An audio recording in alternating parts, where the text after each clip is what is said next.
क्या? ये क्या मंत्र पढ़ रही हो तुम? मैं तुम्हें डंक क्यों नहीं मार पा रहा हूँ, हैं? मैं जानती हूँ कि नागों को किस तरह से नियंत्रण में किया जाता है। उसे लेकर जल के ऊपर चले जाओ। यदि ये एक डुबकी में शिवलिंग को नहीं ले जा सकी तो फिर कभी नहीं ले जा सकेगी। भोलेनाथ दिखाई नहीं दे रहे। बहुत कठिन है ढूंढना। फिर भी उनसे भेंट करनी हो तो गहरे पानी में होगा उतरना। इस वन की दक्षिण दिशा में पवित्र नदी के तल में वहाँ मिलेंगे भोलेनाथ। समाधि ली है जल में।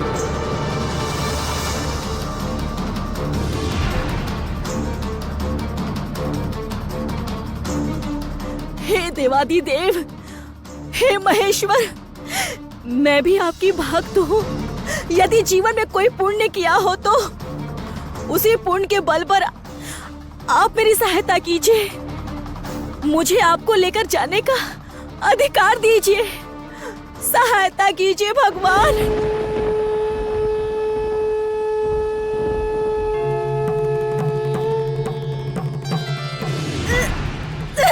ये क्या हुआ? अरे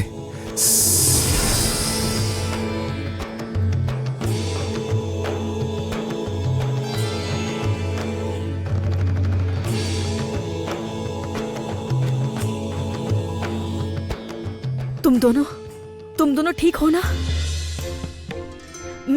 मैं आप दोनों को क्षति नहीं पहुंचाना चाहती हूँ। मैं स्वयं भी नागवंश की ही पुत्री हूँ, साथ ही सपेरन भी।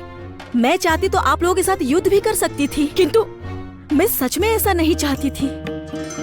मैं जानती हूँ आप दोनों भक्ति में अंधे हो गए हैं, तभी आप दोनों के आराध्य भगवान ने आप लोगों को पथ दिखाया है। तुम बिल्कुल सही थी, हम लोग गलत थे। तभी प्रभु हम लोगों के ऊपर क्रोधित हो गए थे। जाने दीजिए, आप लोगों ने जो अपनी भूल स्वीकार कर ली है, इससे ही आप लोग दोष मुक्त हो गए हैं। लो, इस शिवलिंग को ले जाने की अधिकारी तुम हो। तुम्हें हम और नहीं रोकेंगे, बल्कि हम तुम्हारे साथी बनेंगे। ठीक है, ऐसा ही होगा।